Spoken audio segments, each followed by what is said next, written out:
الحمد لله رب العالمين والصلاة والسلام على سيد الأنبياء والمرسلين اما بعد فاعوذ بالله من الشیطان الرجیم بسم اللہ الرحمن الرحیم۔ معجزات رسول صلی اللہ علیہ وسلم کا بیان چل رہا تھا، اور پچھلے پروگرام میں ہم آخر میں جس حدیث پاک کو بیان کرنا چاہ رہے تھے اسے امام ابو داؤد رحمۃ اللہ علیہ نے ابو داؤد میں اور امام بیہقی رحمۃ اللہ علیہ نے دلائل النبوت میں نقل فرمایا ہے۔ حضرت عاصم بن قلیب اپنے والد سے اور وہ ایک انصاری صحابی سے روایت کرتے ہیں، وہ انصاری صحابی کہتے ہیں کہ ہم رسول کریم صلی اللہ علیہ وسلم کے ساتھ ایک جنازے میں شرکت کے لیے گئے، تو میں نے نبی کریم صلی اللہ علیہ وسلم کو دیکھا کہ آپ قبر کے پاس تشریف فرما تھے اور کھودنے والے کو سمجھا رہے تھے، فرماتے تھے کہ اس کے پاؤں کی طرف سے تھوڑا چوڑا کرو، اس کے سر کی طرف سے فراخ کر دو، یعنی ہدایات دے رہے تھے۔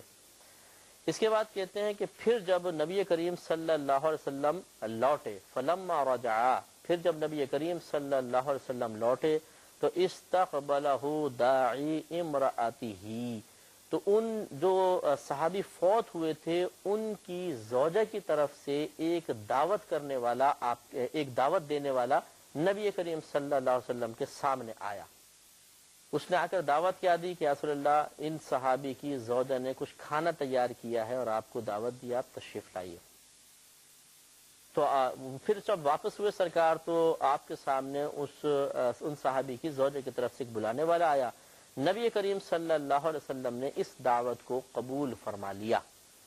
راوی یہ کہتے ہیں فاجابہ، نبی کریم صلی اللہ علیہ وسلم نے اسے قبول فرما لیا، ونحن معہ، اور ہم نبی کریم صلی اللہ علیہ وسلم کے ساتھ تھے۔ دعوت سرکار کو دی گئی، سرکار کا فیض تو عام ہی رہتا ہے، سارے صحابی ساتھ ساتھ چل پڑے۔ فجیء بالطعام، تو نبی کریم صلی اللہ علیہ وسلم کے سامنے کھانا لایا گیا۔ فوضع یدہ ثم وضع القوم، تو نبی کریم صلی اللہ علیہ وسلم نے اس کھانے پر اپنا دست مبارکہ رکھ دیا، پھر قوم نے بھی اپنے ہاتھ رکھے۔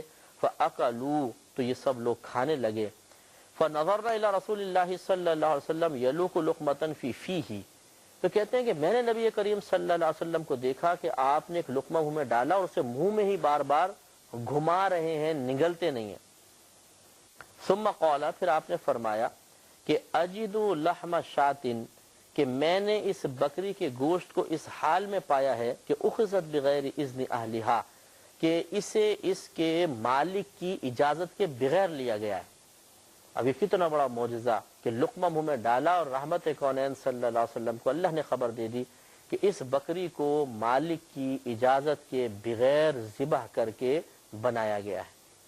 فارسلت المرأة تقول، تو جب یہ بات ان صحابی کی زوجہ تک پہنچی جنہوں نے دعوت دی تھی، تو ان خاتون نے پھر یہ پیغام نبی کریم صلی اللہ علیہ وسلم تک پہنچایا کہ یا رسول اللہ صلی اللہ علیہ وسلم، انی ارسلت الی النکیع، کہ میں نے نکیع کے اندر کسی کو بھیجا تھا، اور وہو موضع یباع فیہ الغنم، اور وہ ایسی جگہ تھی، نکیع ایسے مقام کا نام تھا کہ جہاں پر بکریاں فروخت ہوتی تھیں۔ اور بھیجا کیوں تھا؟ لیشتری شاطن، تاکہ میں نے ایک آدمی کو بھیجا تاکہ وہ بکری خرید کر لائے اور میں آپ لوگوں کی دعوت کروں۔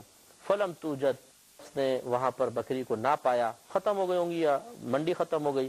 فارسلت الی جار لی، تو میں نے اپنی میرے جو پڑوسی تھا، میرے شوہر کے دوست تھے یا کوئی بھی تھے پڑوسی، ان کے پاس ایک آدمی کو بھیجا، قد اشترى شاطن، تاکہ ان سے بکری خرید لی جائے۔ ایرسل بها الی بثمنها، تو میں نے ایک بھیجا تاکہ وہ مجھے بکری میری طرف بھیج دیں اور میں ان کو پیسے بھیج دوں۔ فلم یوجد، تو ان کے پاس بھی کوئی ایسی بکری نہیں تھی جو بیچنے والی ہو، تو وہ بھی نہیں ملی۔ فارسلت الی امرأتہ، تو پھر میں نے اس کی زوجہ کی طرف ایک پیغام بھیجا، ان پڑوسی کی۔ فارسلت الی بہا، تو ان کی زوجہ نے شوہر کی اجازت کے بغیر اس بکری کو میرے پاس بھیج دیا۔ فقال رسول اللہ صلی اللہ علیہ وسلم، تو نبی کریم صلی اللہ علیہ وسلم نے ارشاد فرمایا کہ اطعمی ھذا الطعام الاسرى، کہ تم اس کھانے کو قیدیوں کو کھلا دو۔ نبی کریم صلی اللہ علیہ وسلم نے پسند نہ فرمایا اس کھانے کو کھانا۔ تو آپ تھوڑا سا غور فرمائیے، عربی متن میں نے خاص طور پہ اس لیے عرض کیا کہ ذرا تھوڑا سا اس میں ایک بہت اہم بات ہے، اس کی طرف اشارہ کرنا مقصود تھا کہ ایک پہلی بات تو یہ کہ نبی کریم صلی اللہ علیہ وسلم خود قبرستان تشریف لے گئے اور قبر والے کو، قبر کھودنے والے کو ہدایات عطا فرما رہے ہیں۔ یہ آپ کی حد درجہ شفقت، محبت ہے تو ایک رہنما اگر اپنے ماتحت کے ساتھ اس طریقے کا سلوک کرے گا تو دیگر ماتحت خود بخود قلبی لحاظ سے اس کے گرویدہ ہو جائیں گے اور محبت میں اضافہ ہوتا ہے۔ دوسری بات یہ کہ جب کسی شخص کا انتقال ہو جائے تو جو انتقال میں لوگ آئے ہوں ان کے لیے کھانا تیار کرنے میں شرعاً کوئی حرج نہیں ہے۔ یہ جو ہمارے ہاں یہ بات مشہور ہو گئی ہے کہ جس گھر میں میت ہوتی ہے اس گھر میں چولہا نہیں جلانا چاہیے، بتائیے ان صحابیہ کے بارے میں کیا حکم لگائیں گے؟ انہوں نے تو پوری بکری پکا ڈالی۔ تو اس لیے یہ کوئی ممنوع نہیں ہوتا۔ ہاں یہ حدیث ضرور ہے، نبی کریم صلی اللہ علیہ وسلم نے فرمایا جب کسی کا انتقال ہو جائے تو احباب یا محلے والوں کو چاہیے، قریبی لوگوں کو چاہیے کہ ان کے پاس ایک دن کا کھانا بھیجیں، اس لیے کہ وہ موت کے غم میں ہیں، اپنے مردے کے غم میں ہیں۔ تو یہ الگ بات ہے کہ چونکہ غم میں ہو سکتا ہے کھانا وغیرہ پکانے کی فکر نہ کریں اور بھوکے رہ جائیں تو تم کھانا بھیج دو، صرف وہ بھی پہلے دن کے بارے میں بیان فرمایا، لیکن یہ تو بیان نہیں فرمایا کہ ان کے لیے کھانا پکانا بھی ناجائز ہے۔ تو ایک تو یہ فرسودہ خیال ذہن سے نکالنا چاہیے، غلط خیال نکالنا چاہیے کہ جس گھر میں کسی کا انتقال ہو جائے تو وہاں پر کھانا ہی نہیں پکے گا۔ باعث برکت سمجھتے ہوئے کھانا بنا لیا جائے کسی کے گھر میں تو اس کے لیے کھانا، اس کو کھانا اور اس کے لیے وہاں جانا، اس دعوت کو قبول کرنا، اس میں شرعاً کوئی حرج نہیں ہے۔ تو اگر آپ غور و تفکر فرمائیں تو آج کل بھی مسلمانوں کے ہاں تیجا، 40واں، برسی وغیرہ رائج ہے، اس میں یہ نہیں ہوتا کہ تیجے میں کھانے کی دعوت دی جائے، جو دے رہا ہے وہ غلط کر رہا ہے کہ جی آئیے ہم کھانا کھلائیں گے، نہیں، بلکہ ایصال ثواب کا اہتمام ہوتا ہے، پھر جو لوگ جمع ہو گئے ان کو کھانا بھی کھلا دیا گیا۔ یہ بالکل عین سنت کے مطابق ہے، اس میں شرعاً کوئی حرج نہیں ہے۔ باقی رہا کہ اس میں تیسرے دن ہی کیوں، پہلے دوسرے دن کیوں نہیں، تو یہ بالکل صحیح ہے کہ تیسرے دن کو ضروری نہیں ہے، پہلے دن بھی ہو سکتا ہے، دوسرے دن بھی ہو سکتا ہے، تیسرے دن بھی ہو سکتا ہے۔ چنانچہ اگر دن کی تخصیص اس لیے کی گئی ہے کہ لوگوں کا ایک ذہن بن گیا ہے، ایک عرف اور عادت قائم ہو گئی ہے، تو زیادہ سے زیادہ لوگ آ کر ایصال ثواب کا اہتمام کر سکتے ہیں تو کوئی حرج نہیں، اور اگر لازم و ضروری سمجھا کہ تیسرے دن ہی ایصال ثواب ہو سکتا ہے اس سے پہلے نہیں تو غلط ہے، اور میرے خیال میں کوئی بھی لازم و ضروری نہیں سمجھتا، اور اگر سمجھتا ہے تو غلط سمجھتا ہے۔ تو اس لیے تیسرے دن کا اختصاص اس میں کوئی حرج نہیں ہے۔ جیسے ہمارے ہاں مساجد میں جماعت کا اہتمام کیا جاتا ہے، نبی کریم صلی اللہ علیہ وسلم نے کوئی وقت مخصوص نہیں کیا تھا، یہ ٹائمنگ ہماری اپنی خود ساختہ ہے، لیکن کیوں ہم نے ٹائمنگ رکھی کہ اگر ہم ایک ٹائم نہ رکھیں تو پھر لوگ جماعت میں کیسے کثرت سے آئیں گے؟ اگر بالفرض ظہر کا وقت شروع ہو رہا ہے 12:30 بجے مثال کے طور پہ، 4:30 بجے ختم ہو رہا ہے، ایک دن 12:30 بجے جماعت کھڑی ہوگی، دوسرے دن 1:30 بجے، تیسرے دن 2:30 بجے، چوتھے دن 3:30 بجے، تو بتائیے پھر کیوں جماعت سے نماز پڑھتے؟ بہت سے لوگ محروم ہو جاتے۔ ان کی آسانی اور سہولت کے لیے اور ایک دینی تشخص قائم کرنے کے لیے، بڑی جماعت کے حصول کے لیے اپنے پاس سے وقت مخصوص کر لیا گیا، تو یہ ناجائز تو نہیں ہوا۔ اسی طرح یہاں پہ ایصال ثواب کے لیے وقت مخصوص ہو گیا۔ یوں ہی جتنے بھی دینی مدارس ہیں، چاہے کسی بھی مکتبہ فکر سے تعلق رکھنے والے ہوں، ان میں جو کورس پڑھایا جاتا ہے اس کی ابتدا کا وقت مخصوص، امتحان کا وقت مخصوص، درجات کا وقت مخصوص، کتابیں مخصوص، اور اس کے بعد پھر سند فراغت دینے کے لیے ایک وقت مخصوص۔ ختم بخاری اس تاریخ میں ہوگی، آخری سال اس تاریخ میں ختم ہوگا، سب فکس ہوتے ہیں، مخصوص ہوتے ہیں، اختصاص ہوتا ہے۔ حالانکہ پہلے دور میں تو علم حاصل کرنے کے لیے ایسی کوئی تخصیصات نظر نہیں آتی۔ تو اب یقینی سی بات ہے کہ اگر ہم یہ کہیں یہ آپ ایسا کیوں کر رہے ہیں، تو کرنے والا یہی کہے گا کہ لوگوں کی آسانی کے لیے، ایک نظام بنانے کے لیے، ہم اس کو لازم و ضروری تو نہیں سمجھتے۔ اسی طریقے سے ایصال ثواب کے اہتمام کے لیے اگر دن خاص کر لیا جائے لیکن اس کو لازم و ضروری نہ سمجھا جائے تو اس میں شرعاً کوئی حرج نہیں۔ اور اس سے کھانے کا ثبوت بھی ہوا کہ میت کے کسی کے انتقال کے بعد لوگوں کو جمع کر کے کھانا کھلانا اس نہ سمجھا جائے تو اس میں شرعاً کوئی حرج نہیں۔ اور اس سے کھانے کا ثبوت بھی ہوا کہ میت کے کسی کے انتقال کے بعد لوگوں کو جمع کر کے کھانا کھلانا اس میں شرعاً کوئی حرج نہیں ہے۔ دوسری بات یہ کہ ایک وضاحت طلب بات اور بھی ہے کہ بعض اوقات یہ کہا جاتا ہے کہ میت کا کھانا نہیں کھانا چاہیے، اس سے دل سیاہ پڑ جاتا ہے۔ بتائیے نبی کریم صلی اللہ علیہ وسلم نے دعوت قبول فرمائی تھی کہ نہیں فرمائی تھی؟ اور یہ تو انہوں نے صحابیہ نے بلا اجازت بکری لے لی تھی، ان کی جو پڑوسن تھی انہوں نے چلو کہ جی میری ان کے انتقال ہوا، شوہر کا اپنے شوہر سے پوچھے بغیر بکری بھیج دی، یہ ایک الگ مسئلہ تھا، لیکن نبی کریم نے تناول تو فرما لیا تھا، دعوت تو قبول فرما لی تھی۔ صحابی ہو سکتا ہے کسی صحابی نے کھا بھی لیا ہو، تو معلوم یہ ہوا کہ اس دعوت کو قبول کرنے میں کوئی حرج نہیں تھا۔ اور ان میں یہ تو نہیں کہ ہمارے نبی کریم صلی اللہ علیہ وسلم معاذ اللہ فقراء میں شمار ہوتا ہے. ہمارے آقا کے ہاتھ میں تو پوری کائنات کے خزانے ہیں. تو اس کا مطلب یہ ہوا کہ وہ اس کو صحیح مسئلے کو سمجھنا چاہیے کہ بعض اوقات میت کے گھر والے صرف کھانا پکاتے ہیں غرباء کے قصد و ارادے سے. صدقہ کرنا ہے جی، غریبوں کو کھلانا ہے. اس کے بارے میں منع کیا گیا کہ غنی نہ کھائے ورنہ دل سیاہ پڑے گا. کیوں سیاہ پڑے گا؟ اس لیے کہ یہ غریب کے لیے بنایا گیا، غریب کا حق ہے. اور جب غریب کا حق کھانے کی انسان کوشش کرے گا تو دل میں سیاہی تو آئے گی. اور اگر انہوں نے خاص غرباء کے لیے نہیں بنایا بلکہ جتنے رشتہ دار گھر پر آئے ہیں ان کے لیے کہ چلیں جی آئے تو کھانا کھا لیں گے، ان میں غنی بھی ہیں فقیر بھی ہیں، تو پھر غنی کے لیے کھانے میں کوئی حرج نہیں ہے. یہ حدیث اس کی بھی اصل ہے. ذرا توجہ سے ان باتوں کو ذہن میں محفوظ رکھیں تو انشاءاللہ ہزارہا خدشات سے انسان محفوظ رہ سکتا ہے. اب جو ہم روایت آپ کی خدمت میں عرض کر رہے ہیں شرح السنہ کی روایت ہے، اور اس میں نبی کریم صلی اللہ علیہ وسلم کا ایک عظیم معجزہ ظاہر ہوا. حضرت حزام بن ہشام اپنے والد سے روایت کرتے ہیں اور وہ اپنے دادا حضرت حبیش بن خالد سے روایت کرتے ہیں. اور یہ حبیش بن خالد جو تھے یہ ام معبد کے بھائی ہیں. ام معبد ایک خاتون تھی نبی کریم صلی اللہ علیہ وسلم کے دور مبارکہ میں ہی. جس وقت یہ معجزہ ظاہر ہوا اس وقت تک ایمان نہیں لائی تھیں. تو یہ ان کی عادت تھی بہت مطلب عادت کے اعتبار سے اچھی خاتون تھی کہ انہوں نے خیمہ قائم کیا ہوا تھا. اس میں جو غریب لوگ وہاں سے گزرتے تھے، فقراء تھے، کوئی مسافر تھے، ان کی خدمتیں کرتی تھیں. گھر میں کچھ ہوتا کھلا دیتی تھی، پلا دیتی تھی. یہ ان کی عادت مبارکہ تھی. میں بہک سکوں یہ ماں کوئی اور ہے. یہ راوی کہتے ہیں کہ جب نبی کریم صلی اللہ علیہ وسلم مکۃ المکرمہ سے ہجرت کے لیے تشریف لے گئے اور مدینہ منورہ کی جانب روانہ ہوئے تو آپ کے ساتھ ابو بکر صدیق اور ان کے غلام عامر بن فہیرہ اور ان کے رہبر راستہ دکھانے والے عبداللہ بھی ساتھ شامل تھے.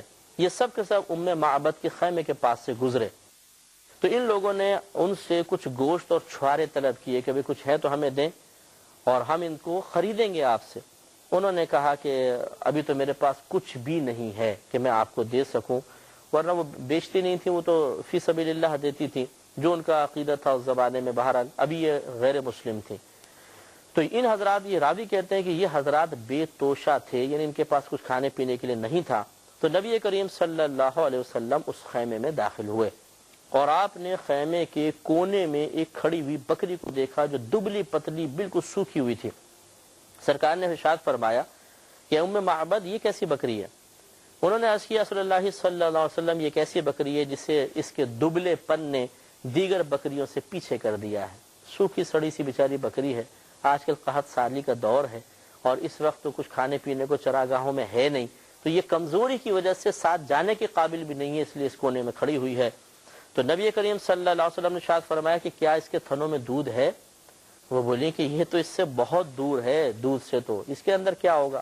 رحمت کونین صلی اللہ علیہ وسلم نے فرمایا کہ کیا تم مجھ کو اجازت دیتی ہو کہ میں اس کا دودھ نکال لوں؟ قربان جائیے نبی کریم صلی اللہ علیہ وسلم کے پرفیض دستان مبارک پر کہ ایک بالکل سوکھی سڑی بکری کے تھنوں پہ ہاتھ لگائیں تو دودھ کی نہریں جاری ہو جائیں. کیا فیض ہے ہمارے نبی کریم صلی اللہ علیہ وسلم کا.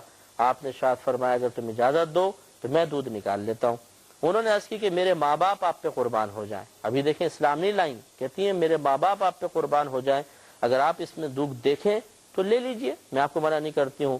تو نبی کریم صلی اللہ علیہ وسلم نے اس بکری کو قریب بلایا اور اس کے تھنوں پر ہاتھ پھیرا، پھر اللہ تبارک و تعالیٰ کا نام لیا اور ان کی بکری کے لیے دعا فرمائی. تو اس بکری نے فوراً اپنی ٹانگیں کھول دی اور اس کے تھنوں میں دودھ اترنے لگا اور وہ بکری جگالی کرنے لگی. جانور جب دودھ دیتا ہے تو عموماً جگالی کرتا رہتا ہے، منہ اس طرح چلاتا رہتا ہے، جگالی کرنے لگی. نبی کریم صلی اللہ علیہ وسلم نے ایک بہت بڑا برتن منگایا کہ راوی کہتے ہیں کہ وہ اتنا بڑا برتن تھا کہ اگر ایک پوری جماعت بھی ہوتی تو ان سب کو وہ سیراب کر دیتا، اتنا بڑا برتن تھا. نبی کریم صلی اللہ علیہ وسلم نے اس میں دودھ نکالنا شروع فرمایا، یہاں تک کہ وہ دودھ بڑھتا رہا حتیٰ کہ جھاگ اوپر تک آ گئی. اس کے بعد نبی کریم صلی اللہ علیہ وسلم نے ام معبد کو پلایا حتیٰ کہ وہ سیر ہو گئی، اور پھر اپنے ساتھیوں کو پلایا حتیٰ کہ وہ بھی سیر ہو گئے. پھر اس کے بعد نبی کریم صلی اللہ علیہ وسلم نے آخر میں خود پیا اور پھر اس کے بعد پھر نبی کریم صلی اللہ علیہ وسلم نے اس برتن میں دودھ نکالا حتیٰ کہ اس برتن کو بھر دیا، اور پھر یہ سب ام معبد کے پاس چھوڑ دیا۔ یہ منظر دیکھ کر ام معبد رضی اللہ تعالی عنہا نے نبی کریم صلی اللہ علیہ وسلم سے بیعت کر لی، یعنی اسلام لے آئی، فوراً معجزہ ظاہر ہو گیا، اور پھر یہ سب وہاں سے کوچ کر گئے۔ شرح السنہ کی یہ روایت ہے، تو آپ اندازہ فرمائیں کہ نبی کریم صلی اللہ علیہ وسلم کے خزانے میں کس چیز کی کمی ہے۔ اللہ تبارک و تعالیٰ کی عطا سے کسی کو حافظہ دے رہے ہیں، کسی کو جنت کی بشارت دے رہے ہیں، کسی کا کھانا زیادہ کر رہے ہیں، کسی کو پانی عطا فرما رہے ہیں، کسی کے چھوارے بڑھا رہے ہیں، تو اس کا مطلب یہ ہے کہ نبی کریم صلی اللہ علیہ وسلم کے خزانوں میں کوئی کمی نہیں ہے۔ اگر آپ بظاہر اپنے پاس کچھ نہیں رکھتے ہیں تو یہ آپ کا اپنا ایک طریقہ کار ہے امت کی تعلیم کے لیے، اور دنیا سے بے رغبتی کی علامت ہے، ورنہ رحمت کونین صلی اللہ علیہ وسلم کے بظاہر ان خالی ہاتھوں میں پورے کونین کے خزانے اللہ تبارک و تعالیٰ نے پوشیدہ فرمائے۔ دو روایتیں بس ہم آخر میں عرض کریں گے، اور پھر انشاءاللہ ہمارا یہ معجزات کا بیان بھی ختم ہو جائے گا۔ ان میں سے ایک معجزہ ایسا ہے کہ جو نبی کریم صلی اللہ علیہ وسلم کی حیات طیبہ کے بعد ظہور پذیر ہوا، چنانچہ دارمی کی روایت ہے، اور حضرت ابو الجوزا رضی اللہ تعالی عنہ اس کے راوی ہیں۔ یہ کہتے ہیں کہ مدینے کے لوگ سخت قحط میں مبتلا ہو گئے ایک مرتبہ، تو انہوں نے سیدہ عائشہ صدیقہ رضی اللہ تعالی عنہا سے اس بات کی شکایت کی۔ فشکوا الی عائشہ، انہوں نے شکوہ کیا، یعنی آ کے عرض کی کہ بڑا سخت قحط ہے، آپ کچھ کیجئے، کچھ تدبیر کیجئے۔ پھر وہی کویسچن کہ کیا اللہ تبارک و تعالیٰ قحط سالی کو نہیں جانتا تھا، اور کیا اس زمانے کے لوگ نہیں جانتے تھے کہ اللہ تعالیٰ اس قحط سالی کو دور کرے گا؟ تو آخر سیدہ عائشہ صدیقہ رضی اللہ تعالی عنہا کی بارگاہ میں آنے کی ضرورت کیوں پیش آئی؟ اور سیدہ عائشہ نے کیوں نہیں فرمایا کہ اللہ کو چھوڑ کے میرے پاس کیوں آ گئے ہو؟ نہیں، بلکہ اب دیکھیں انہوں نے طریقہ کیا اختیار کیا۔ تو انہوں نے فرمایا کہ فقالت انظروا قبر النبی صلی اللہ علیہ وسلم فاجعلوا منہ قرن الی السماء، انہوں نے فرمایا کہ تم نبی کریم صلی اللہ علیہ وسلم کی قبر مبارکہ کی طرف غور و تفکر کرو، اور اس سے ایک سوراخ، ایک طاق آسمان کی طرف بنا دو، سوراخ کر دو، حتیٰ کہ قبر انور اور آسمان کے درمیان چھت نہ رہے، یعنی کھول دو آسمان۔ اب براہ راست اب یہ ایک طریقہ، ویسے بھی دعا فرما دیتی، بند چھت سے بھی تو فیض جاری ہو جاتا، لیکن بہر ایک طریقہ اختیار کیا، لوگوں نے ایسا ہی کیا۔ تو راوی کہتے ہیں کہ لوگوں پر خوب بارش برسائی گئی، حتیٰ کہ چارہ اگ گیا، اونٹ موٹے ہو گئے، حتیٰ کہ اتنے لہیم شہیم اونٹ ہو گئے کہ ایسا لگتا تھا کہ چربی سے پھٹ پڑیں گے۔ تو اس سال کا نام پھٹن کا سال رکھا گیا، فسمی عام الفتق، تو اس کا نام پھٹن کا سال رکھا گیا۔ معلوم یہ ہوا کہ دیکھیں سیدہ عائشہ صدیقہ رضی اللہ تعالی عنہا کا بھی عقیدہ اور نظریہ تھا کہ قبر نبی صلی اللہ علیہ وسلم سے فیض حاصل کرنا بالکل جائز، تو جب قبر نبی سے فیض حاصل کرنا جائز تو نبی کریم صلی اللہ علیہ وسلم سے فیض نبوت حاصل کرنا کیسے ناجائز ہو سکتا ہے؟